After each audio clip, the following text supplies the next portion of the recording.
I think our culture so values independence and privacy, and we kind of set ourselves up for isolation, and yet we all crave to be known, to be cared for, to feel like we belong to something bigger than ourselves, and so we constantly find ourselves in this tension. Joel and I had been attending Village 7 for about 5 months when we started visiting different community groups, and the last Sunday before we knew we were going to be having the C-section and Gabe would make his arrival, we visited Cornerstone. I don't know why we moved out here, but part of me really wonders if God moved us because he knew I would need this community. So with the holidays and with travel things that Joel was doing, like we were only there like a handful of times before Joel passed away. I don't know, double shocker in a lot of ways of just like, wow, Lord, you've answered this one prayer on the one hand and yet brought tragedy on the other.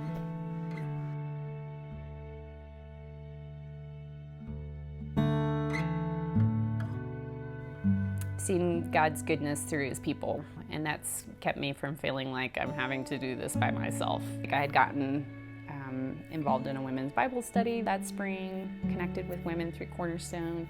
It was those women, they knew how to rejoice with us with the arrival of Gabe, but then also knew how to step in when I was in crisis too. And I couldn't carry the burden of grief by myself. So thank the Lord that he gave us the body, and he said shoulder one another's burdens. And no one can necessarily walk my journey for me, but boy, can they sure help me along the way.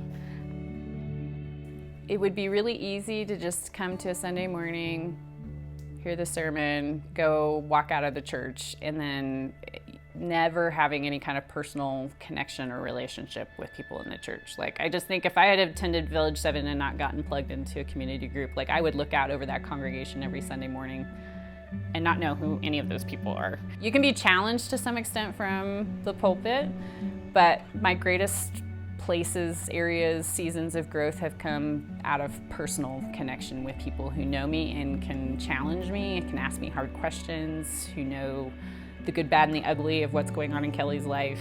I know we lead busy lives, and I know it's a challenge sometimes to even know how do you create community or how do you create fellowship. I think we just can never get away from it, and I think we have to keep pressing into it and figuring out how to do it.